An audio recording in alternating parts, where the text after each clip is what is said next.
You're listening to the Orange Power Podcast, a product of Oklahoma State Athletics. Here are your hosts, Jessica Morrey and the voice of the Cowboys, Dave Hunziker.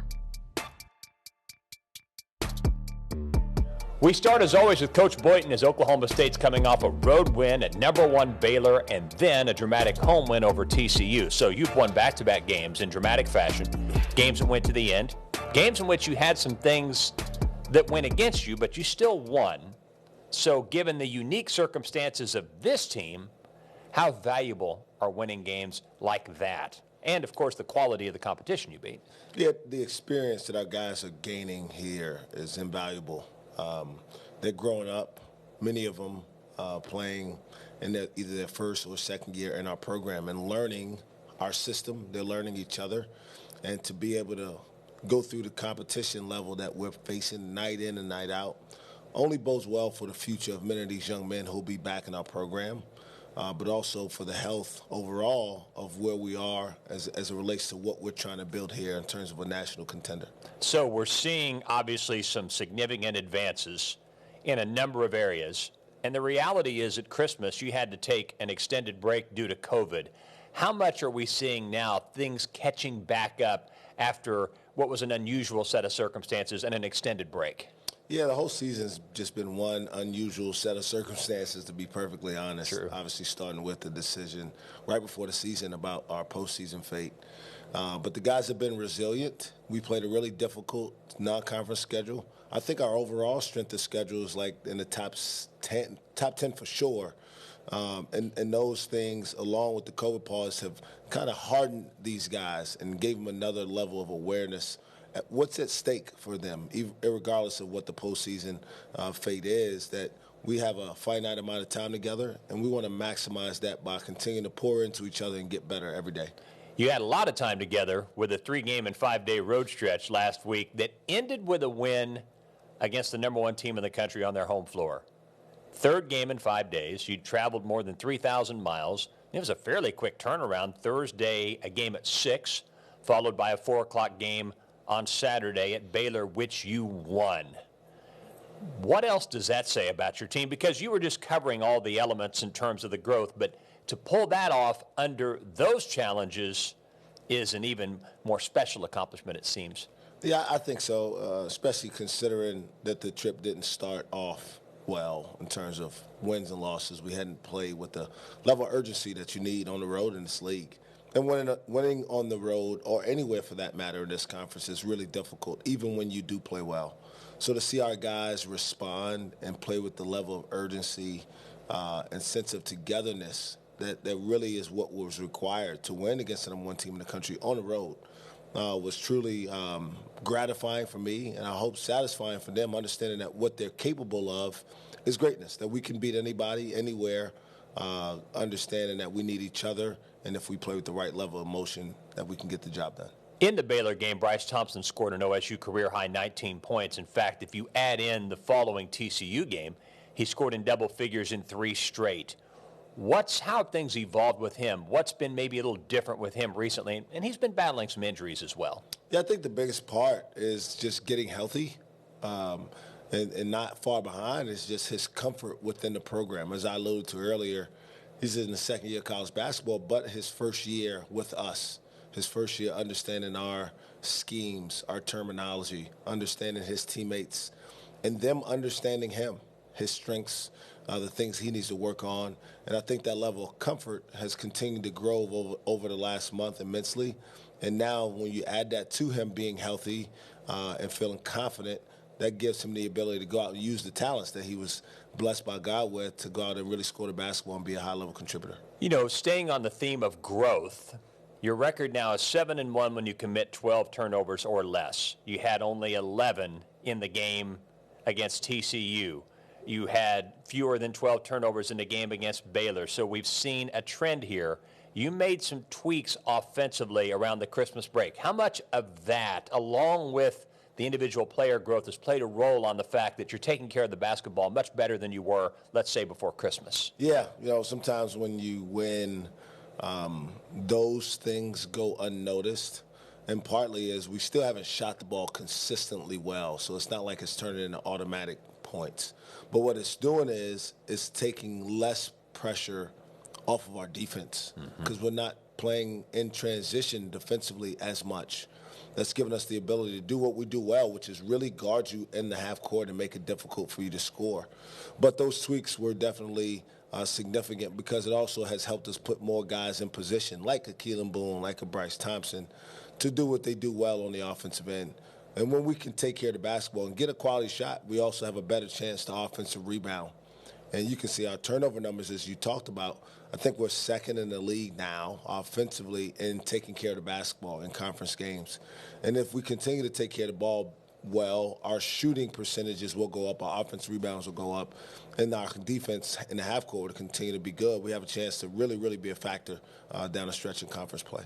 One of the heroes of the TCU game, which you won by 1 point, you were down 7 with 1:33 to go and still won, is Tyreek Smith. He had 7 rebounds. It's not like he puts up these gaudy numbers, but I shared these with you last night and share them again.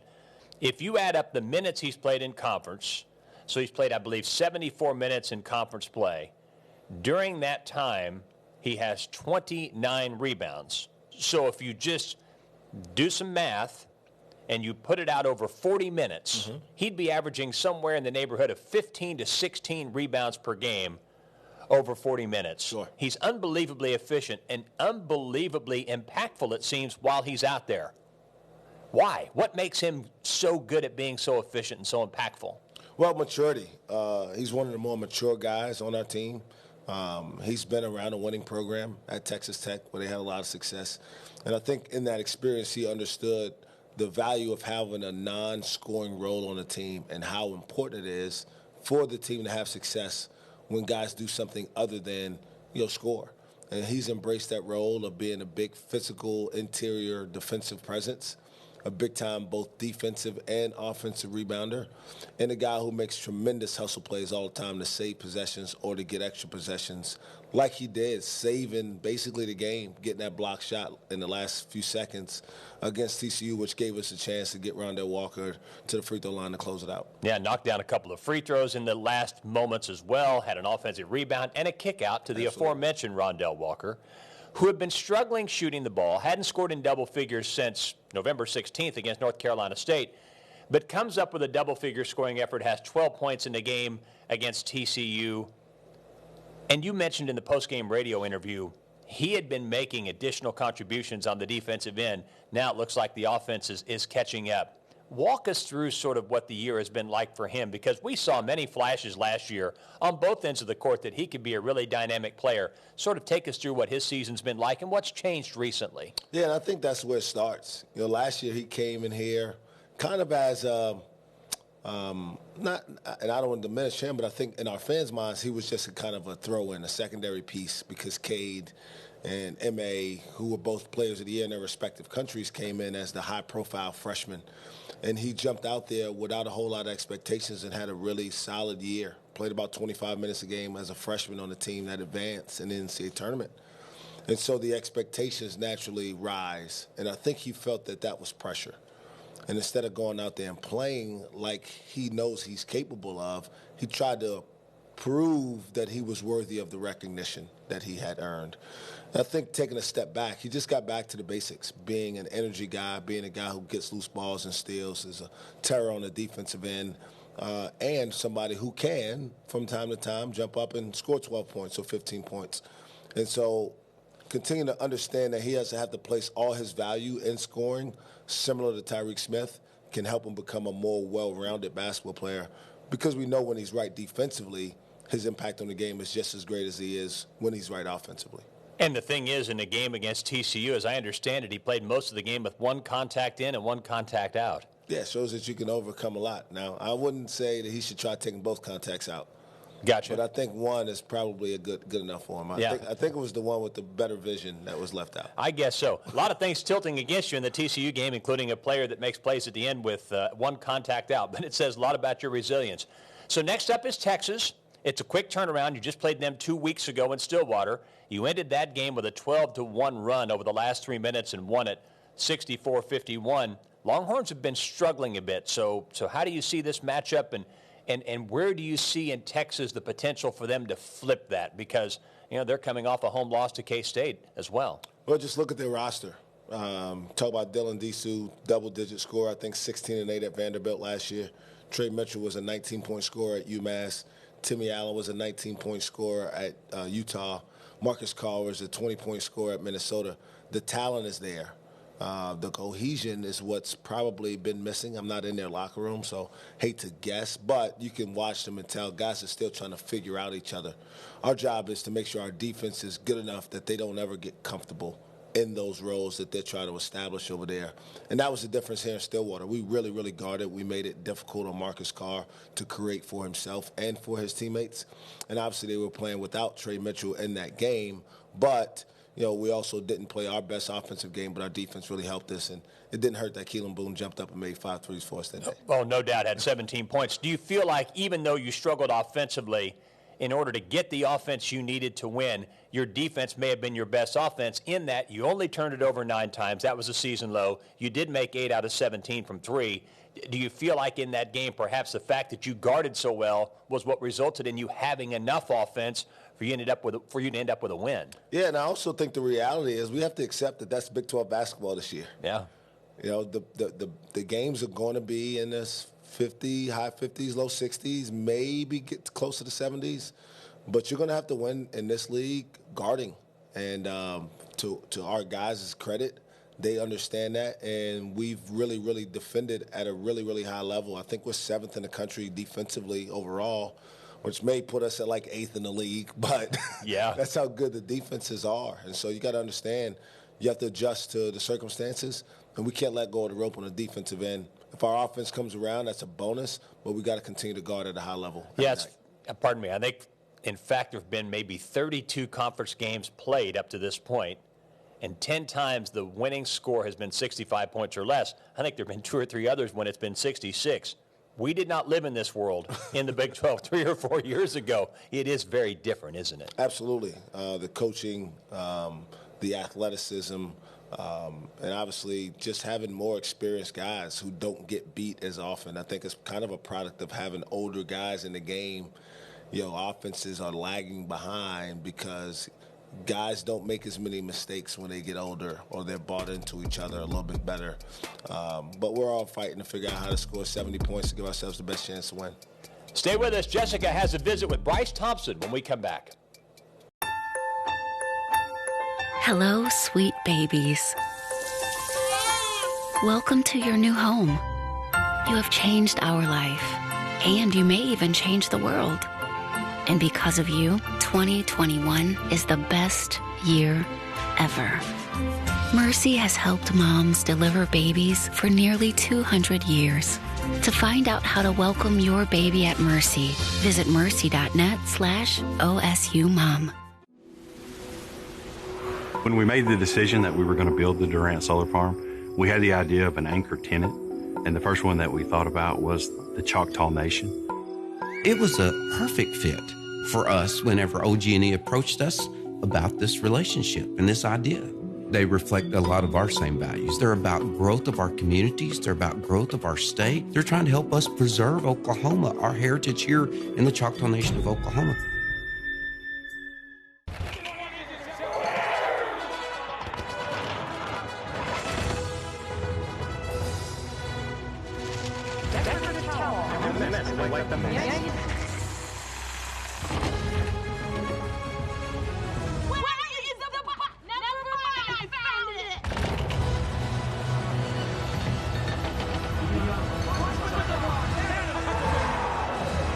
Welcome back, football fans. We'll see you in the fridge. Welcome back to the Orange Power Podcast. I'm Jessica Morrey, and I'm joined by sophomore guard Bryce Thompson. We're talking basketball on the podcast today. Thank you so much for joining me, BT. Yes, ma'am. Thank you for having me. All right, so first things first, you guys are coming off of a couple of huge wins. Obviously, a win in Waco over the number 1 team in the country, and then a big comeback victory last night here at home against TCU. What has the last few days been like for you? It's been good. We've been working really hard in practice, making sure we're preparing the right way for each team. I mean, we came out against Baylor with lots of energy, and we tried to do the same thing against TCU, and luckily we were able to come out with 2 wins. For you personally, what's it been like? Has it been just kind of nice to see the hard work kind of pay off? Yeah, definitely. It's been good. I've had 2 good games, and we won, so that always makes it better. But just trying to continue my preparation to be the same no matter what, so that I'm able to perform at a high level. What was it like getting that win in Waco? It was big. Obviously, number 1 team in the country, on the road, backs against the wall. We had just lost our previous 2, so we were just trying to come out and fight, and, that's what we did, and we were able to make some shots down the stretch and then pull it out. A lot of, people could have been like, oh, we've already lost these 2. It's the end of this super long road trip. Mm-hmm. Let's just get out of here, get back to Stillwater, reset. But that obviously wasn't the case with you guys. What did Coach kind of tell you guys in that day before and the day of the game? He was just letting us know that we have the potential to beat this team. Our roster is good enough. We have players that are capable of making plays and making big shots to win the game. And he just expressed how much he believed in us, and I think that kind of rallied us together and allowed us to go out there with lots of energy and compete. And what was it like, in the locker room? There was some celebration. What was it like on the plane ride coming back? What was the vibe like? It was great, man. That plane ride after a win is so good because, like I said, we lost those previous 2 games, and on the plane it's quiet. Nobody really wants to say anything. So after we got that huge one, everybody's laughing, giggling, just making jokes and stuff. So that's the feeling you want, after a big win like that. Did you see anyone's personality kind of stick out? Maybe they were a little bit more excited than usual, or you're like, wow, I've never seen you hyped like that before. I'd say really just everybody. I see everybody was just more, more enlightened. Everybody was happy. Everybody was joking. Throwing, paper balls at each other. Just little stuff, that guys like to do on the plane. And how do you feel like that carried over into TCU? It was big. But we had to understand that just because we won in Waco doesn't mean that we were just going to come out and kill TCU, because TCU is a really good team. I believe they were 12-2 before playing us. So we had to make sure we came out with lots of energy and had a short-term memory, so that we wouldn't believe that game would just automatically qualify us to beat TCU. What's it been like for you, getting to have those 3, you've scored in double digits the past 3 games. Are you kind of finding your groove now with the team? Obviously, you're in your second year of basketball, but It's your first year here with Oklahoma State and with this staff. So do you feel like you're hitting your groove? Yes, I definitely think I'm finding a rhythm, able to get shots that I'm capable of making, knowing when I'm open and when I'm not. And, Coach has done a good job of putting me in position, and my teammates have been a good job of finding me and making sure I'm getting my shots.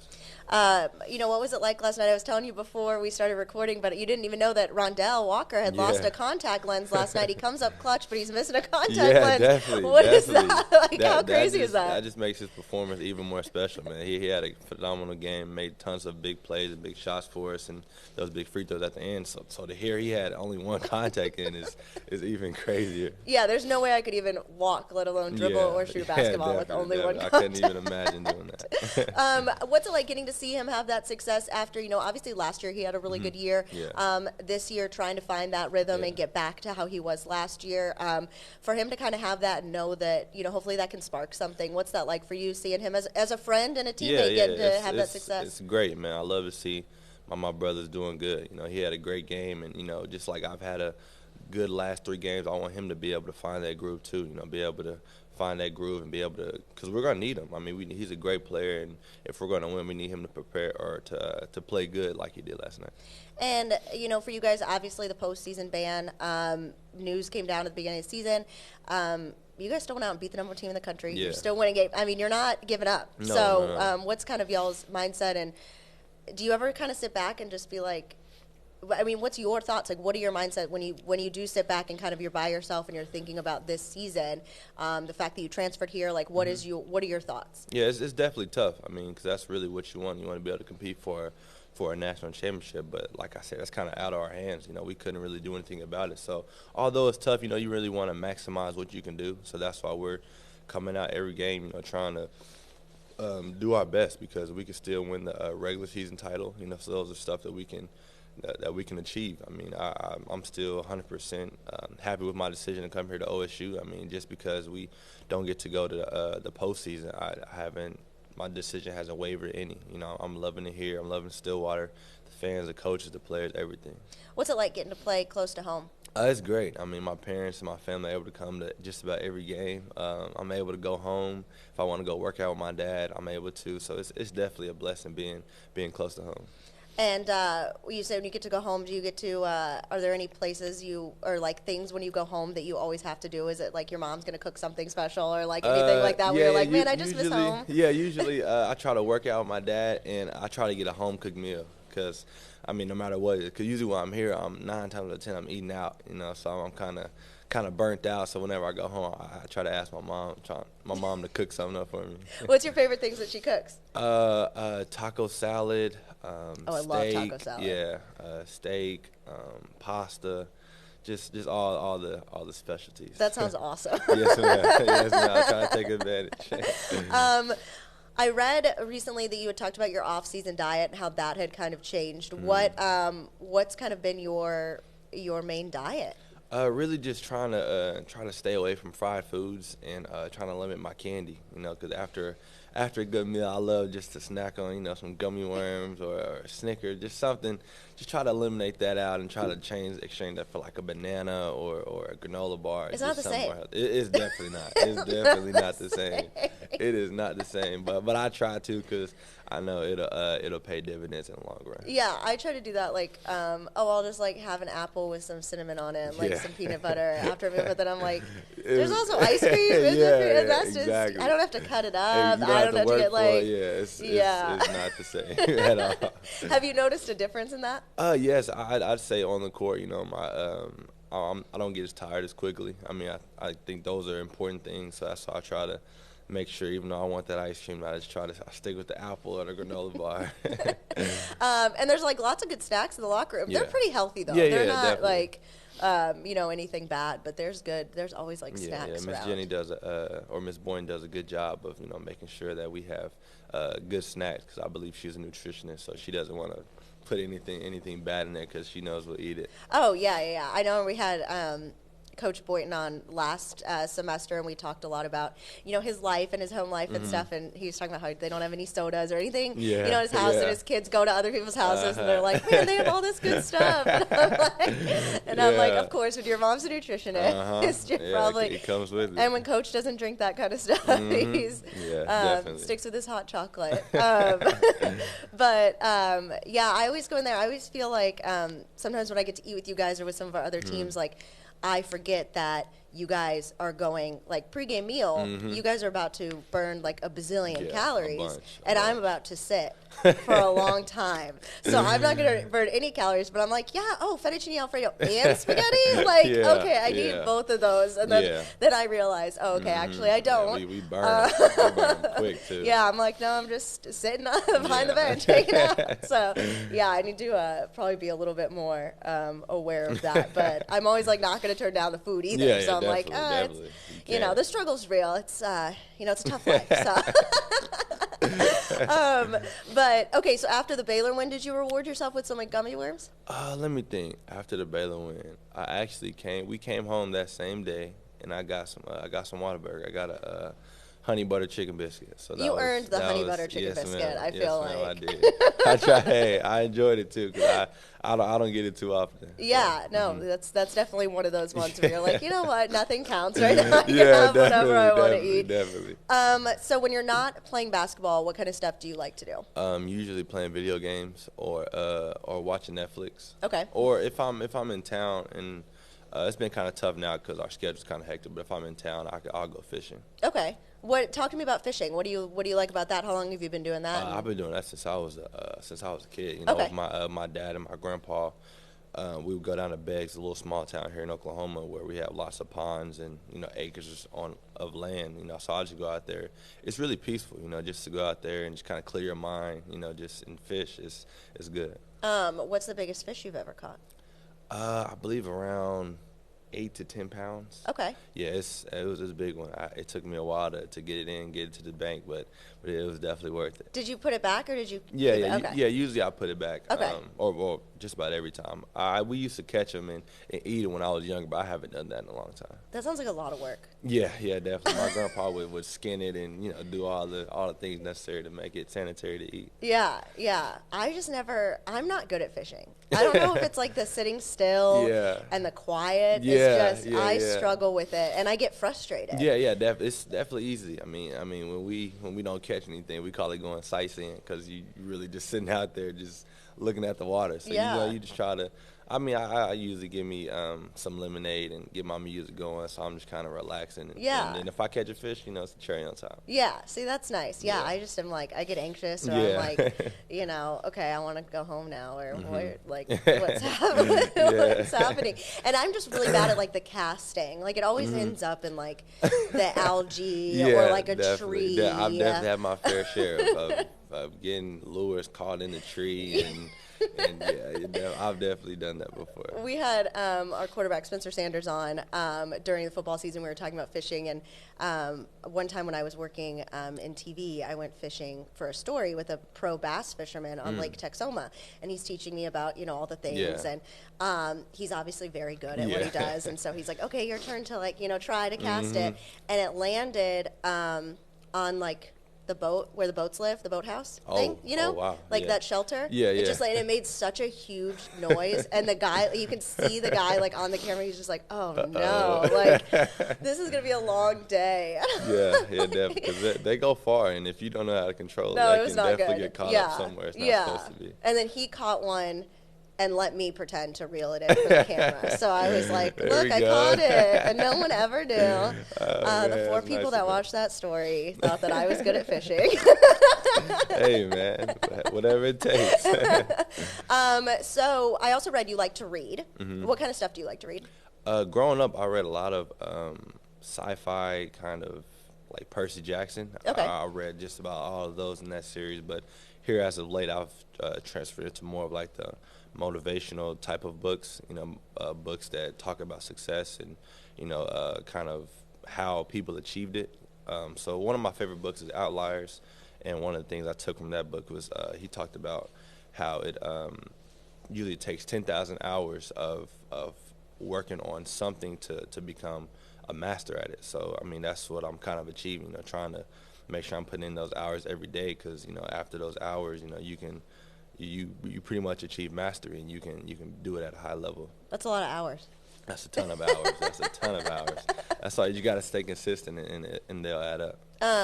And Coach Boynton likes to read. He's very into reading the same kind of books, the motivational books. Do you guys kind of bond over that? I actually haven't talked to him about books that much. I think I should because I know he's a heavy reader, and I try to read when I have some free time, on a plane or just when I'm relaxing. So I think I should talk to him. I'm sure he has some good recommendations. Yeah, Thomas DeZagua, he used to play here. He was also big into reading, and I know they had talked about that stuff. So I'm sure he loves reading. He was telling me about all the books. Coach Boynton was telling me about all the books he reads, and I was like, I don't know how you have time in the day to read. He's just powering through these books, and I'm like, and he's like, well, I don't watch TV, and I'm up at 5:30 and whatever. I'm like, okay, I sleep till 10, and then go to bed. I'm on my phone.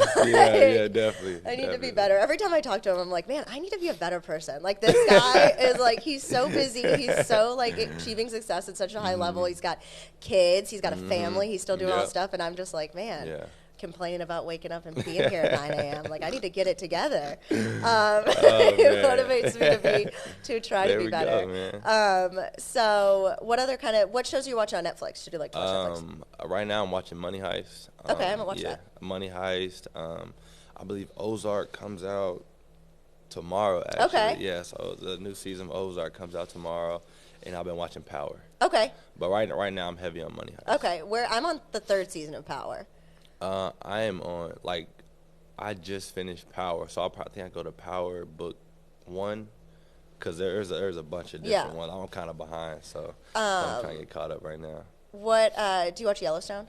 Yellowstone, no, ma'am. Oh, that's a good one. I have not. I started that one. That's good. Good. That's good. Yeah. Yeah. I think people who like Ozark like Yellowstone, so I need to try Ozark because I haven't tried that yet. Ozark is really good. I just get stuck in kind of like the reality realms of things, and then watch all those. But yeah, what other kind of is there anything else you like to do in your free time? With my friends, I like to go bowling. Okay. Yeah. I like to go bowling a lot. Are you the best bowler on the team? I'd say so. I mean, I think I bowled like a 190 the other day. Okay. So I think I only had like one time where I didn't get a spare or a strike. Wow. Who do you bowl against? Who is the main guys usually just my one of my friends that I grew up with that actually goes here. Okay. Yeah, his name is JPI. Yes, ma'am. Oh, awesome. You guys go out here in Stillwater and go to the bowling alley here, Frontier Lanes? Yeah. And I hate bowling if it's not anything on the line. I think that's just a competitive part of me. So whenever we bowl, we'll bowl for like lunch or $15 or just something like that just to make it more intense. Yeah. Do any of the guys on the team bowl? I think Avery's really good. Really? We need to get y'all together. We need to all go and see who's the best. Yeah, we need to do a whole thing because Dave Hunziker here, the play-by-play voice, he's really good at bowling too. He's super into it. Like he's owns his own bowling shoes, has multiple bowling balls, like does leagues. He's like really into it. And then Brendan Presley on the football team is really into bowling as well. So that could be that could be a fun battle. We should that would be cool. We should set that up. You say you play video games. What video games do you play? I play Madden. Madden's probably the one I'm the best at. Yeah. I also play GTA and a little bit of 2K. Okay. Yes, do you guys compete as a team, like with your teammates? Yeah, I compete. I like to play Ice. I play Ice a lot in Madden. I play Ice, Chris, and Inmate. Those are the ones I Who's the best? I am. Okay, I figured you were going to say Yeah, I am. Will they dispute that? Nah, I don't think they will. I honestly don't think they will. I saw something about you guys playing chess. Do you play chess with the guys? I know. I have never played chess. You've never played chess? I've seen some of the guys going and playing with Dre Dembo playing chess. Yeah, I know Dre's pretty good, but I've played checkers before. Chess is confusing. I see him in there. He posts on his story and stuff playing chess, and I'm like, wow, that's like couldn't be me. That's a lot of pieces. Okay, teammates wise, like who just the craziest? Like who's just the one that's most out there? Let me see. Craziest. I say, when it comes like to having the most energy all the time, I'd say probably Chris or Musa. Yeah. Those are guys that are always, smiling, laughing, dancing, just all the little things that, kind of elevate the locker room and make it a locker room. Which is a good vibe, especially for Chris, coming off the injuries and stuff, and to still have that, that hyped attitude. Yeah, that's awesome. Who's the best dancer? Best dancer?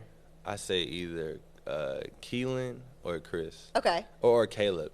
Yeah. Those three are always dancing. Yeah, I feel like I always Caleb is like always celebrating. Yeah, always Those are the TikTok dances. Yes. Oh, I see. Yeah, that cracks me up. Yes. Speaking of Rondell's TikTok, so funny. Oh yeah, he's so funny. When he cut his hair. Oh yeah, and they got everybody's reaction. I swear that caught me by surprise. What did you think? I was like, I thought it was a joke at first, and then he showed me the 360. I was like, oh yeah, you cut it for real, man.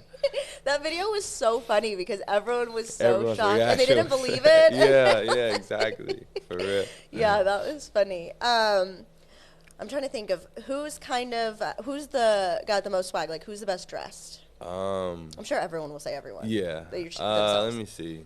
Besides myself, I would say Musa, D. Will, Donovan, and Chris. Okay. Yeah, I feel like Chris I always notice his shoes. Yes. He's got a good shoe game. Yes. I feel like everyone does. Oh yeah, that's another one of my specialties, shoes. Okay. I have a ton of shoes. How many pairs do you have? I have around 100 to 150. Wow. Yeah, okay. I only brought a select amount here because I obviously don't want to have all my shoes here. Yeah, take up your whole closet. Yeah, I have it organized in clear boxes. Okay, I thought about that. I was literally talking to Coach Boynton about that when he was on because he has a ton of pairs too, obviously. Yes, definitely. And I was like, yeah, I want to get the clear box, and he's like, who's going to see that? And I was like, I don't know myself. It'd be kind of cool. And he's like, I guess. Yeah. Okay. So I have them all lined up, and I love shoes. I actually worked at Foot Locker when I was in high school. Oh, okay. So that's how I was able to get my hands on a couple of pairs. Yeah, that's the way to go. That's where you can always just find the deals too when you go in store that you can't find online. Yeah, I wish we had more of that here. But what's your favorite pair? Favorite pair? Right now it's probably the Nike Sakai. It's a running shoe. Okay. And it's a collab, so it's very very versatile. You can wear it with jeans, or I could wear it with my sweatsuit on the plane with the team. You know, so yeah, I really love those. Okay. What's your favorite Jordan? Do you have a lot of favorite Jordan? Yes, I have a nice amount.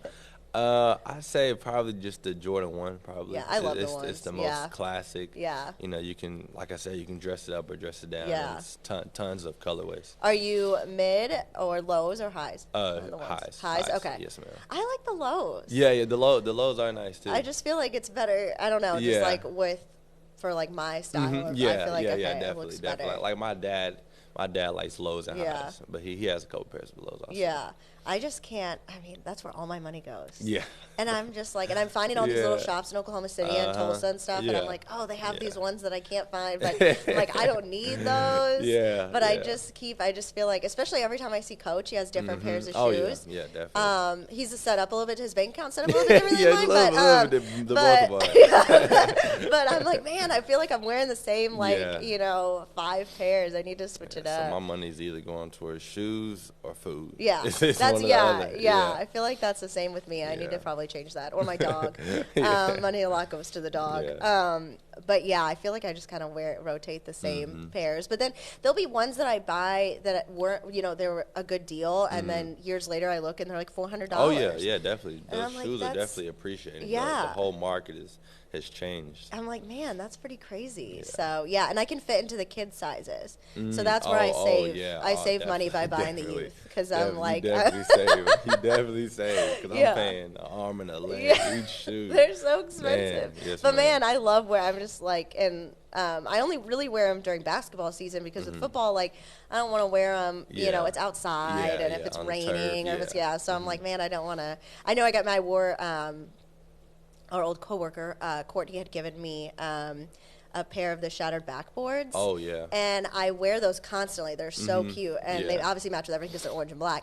And I wore those to the Fiesta Bowl, and I forgot that State Farm Stadium is real grass. It's indoors, but they, like, bring the grass in. Yeah. And it was, like, the grass was weird, like, kind of wet, like, damp. It was kind of weird. Like, the guys were slipping and stuff. It was kind of crazy. But I was like, of course, I wear these shoes. So then I was worried the whole time. But it's crazy because I always try not to crease them. But like shooting, when you're shooting and stuff, you're always like crouching, trying to get the shots and stuff. And it's like, not like basketball shooting, like camera shooting, I should say. I'm never shooting basketball. But with the camera, I'm always trying to get the shot and stuff. So I'm always like worried about creasing them. And I'm just like, I try to make sure I don't bend or anything. It's so much work. Yeah. It really is. Do you collect anything else besides shoes? Besides shoes, or just anything you like to buy? I think shoes takes the cake. Yeah, shoes is everything. Yes. Yeah. Do you have the most pairs compared to the guys on the team, or are you guys? Yeah, okay. I would. Yes. Yeah, I would assume so. Yes. Okay. Because there's some of them have. Oh yeah, definitely. That Woody has a good collection also. Okay. Yeah. I really need to step it up. But then every time I'm like, I really don't, but I kind of do. I tell Coach, I'm like, because he, donates the shoes or he gives them away. And I'm like, can I have? And he's like, no, they're not gonna fit you. Like, you're not, And I'm like, yeah, that's true. Yeah. And I was like, I wish they did. And he's like, that would be weird. And I was like, that would be weird. Like, if he had really small feet, or if I had really, like, bigger feet, like, that would just be a weird thing. But I was like, man, I wish, just casually, like, accidentally order a 5.5. Just a 5. Just, like, order it for Ace, and then it's too I too think big Ace for probably Ace. wears that size. Probably is bigger than that. Yeah. So you've obviously been in Stillwater for a little while now. What's your favorite part about being here? Favorite part, I think, just a family type environment. Just everybody's very tight knit. No matter if you're a player, coach, cheerleader. Everybody knows each other, and it's just genuine love out here, and I really love that. Yeah, what's it like getting to see when you have the home games and you see a bigger crowd, and you're like, man, they know that we're not playing in the postseason. Yeah. They know, but they still come out and they're still loud and hyped. Like last night, there was a good crowd, and obviously Bedlam, and when we play some of these other big games, it's going to be pretty packed. What's that like? Like I said, that really just shows the love they have for us. They know that we can't compete in the postseason, and they're still here. loyal and true. Loyal and true, Literally, yeah. Really, that's where that loyalty is. Yeah. There's people, courtside, everybody just bringing the energy and just rooting for us, and we really appreciate that. Yeah, it's super fun. So one other thing that I was reading about you was in middle school, you would get up at 5 a.m. Yes. to shoot Yes. and to work out. Like in Yes. middle school, Yeah, how did you? How did you have the fifth drive grade. to do So that? that was really like the turning point for me, where I really established, because that was the year that I stopped playing football. Okay. So sixth grade was the year I decided to focus all on basketball. I told my dad that, and he was like, okay, well, we can go work out in the morning. But he said, but the trick is you have to wake me up, because I don't think he really wanted to get up in the morning for real. So he didn't think I was gonna get up. So he made me wake him up just to show him that I really wanted it. So that's what I did. I woke him up, and we would go work out. Then he would take me to school, and we'd do, I think, probably Monday through Friday. So just over and over and over, and it's paid off. How long have you been doing? How long did that last for? That lasts pretty much all through middle school. Okay. Yeah, through middle school, and in high school, like I said, the workload of school kind of interfered with that, because I was up till, because Booker T is a really good school. So, and I was taking a couple AP classes at the time. So, I'll be doing homework till 1:15. Yeah. That would be a tough turnaround to Yeah. do that, and then to wake up at 5. So I would just kind of my workouts would probably postpone till like that night around 6 or 7:30, Okay. so that I could still get everything done and still get my sleep, because sleep is very important too. Yeah, and that was still with regular practice, like that. Yes, that was yes. that was outside Yes, of your regular that was practice. That's outside. crazy. Yes, ma'am. And AAU and all that stuff that you were doing. Yes, ma'am. That's wild. Yeah. But I mean, it is paying off now. Yeah, Do you yes, feel like ma'am. it's less now? Or do you feel like you're in the gym more now, or is it just kind of more balanced because it is really your main thing? Obviously, school too. Yes, But I think it's more balanced. I think I'm in the gym the same amount, but it's just different times. I may not go as hard because I have a game the next day, so it's kind of working on like skill stuff, just kind of stuff that'll translate to the game. Not so much running or cutting. Just trying to utilize my body in the right way so that I'm prepared and fresh for the next game. so after hopefully a very long basketball career, what would you like to do? What do you think you're going to want to do? And then what would be your dream job that, if you could be anything in the world? Yeah, I'd say after a long basketball career, I probably want to do something in the sport of basketball. Yeah.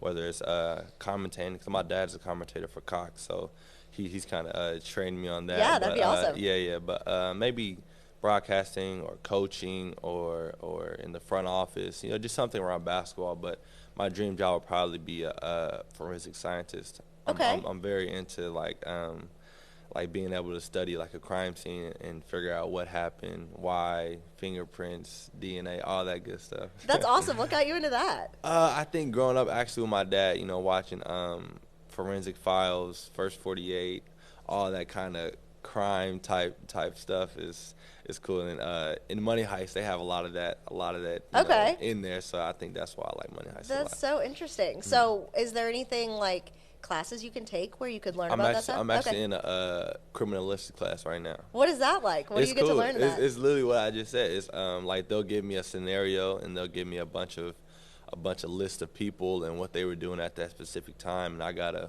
rule out whether they're a suspect or if they actually did it or if they're clear. All those different things. So That's so cool. Yeah, it's really cool. I love that class. That's so interesting. Are there more classes you can take like that? I think that's the only one for right now, but I'm also in like psychology classes. Okay. I think that'll help and go hand in hand with it. That's awesome. Yes, ma'am. What an interesting thing. Yeah, I feel like that would be. Yeah, I watch like a lot of the Law and Order, like SVU and stuff like that, Yes, and ma'am. then I'm always like, well, it's never the person you think it is in the first 10 minutes, because you're like, oh, it's definitely that person, and then you're like, no, there's 40 more minutes of the show. Yeah. Be better. But yeah, like Criminal Minds and stuff like that, like I learning love about that. Criminal Yeah. Minds. Yeah, I binge watched that on the plane. I Yeah. have all those episodes downloaded on my That's phone. awesome. That's so cool. I didn't know that about you. That's Yes, really ma'am. interesting. Are there any other like athletes in that class, or are you the only one? I think I'm the only one. That's honestly. so cool. Because I hadn't heard a lot of it's guys not talking it's not about very that. common for an athlete, somebody to Yeah. like to go into. It's usually more business, Yeah. just more of those. So. But that's awesome. Yeah. I mean, and that's Yes, something ma'am. you can kind of do, like there's not a deadline Yeah, on it. You know what I mean? definitely, So if you did broadcasting for a few years, which Yeah, I I think could. you'd be really good at, you know, then you could go into something like that. I think it was, there was a guy, don't quote me on this, listeners. I could be wrong. I think it was Peanut Tillman.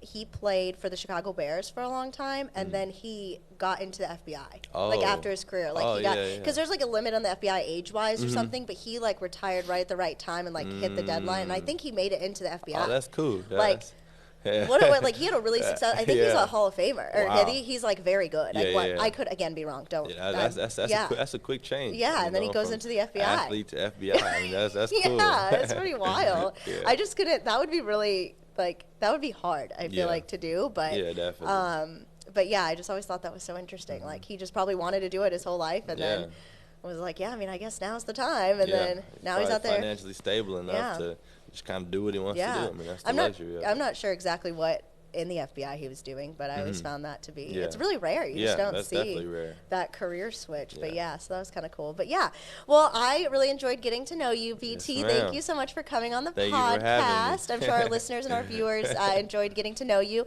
as well. The Pokes will be back in action this weekend on the road, taking on Texas down in Austin, and then they'll be back here next week. Thank you so much for listening and watching the Orange Power Podcast. We'll see you back here next week.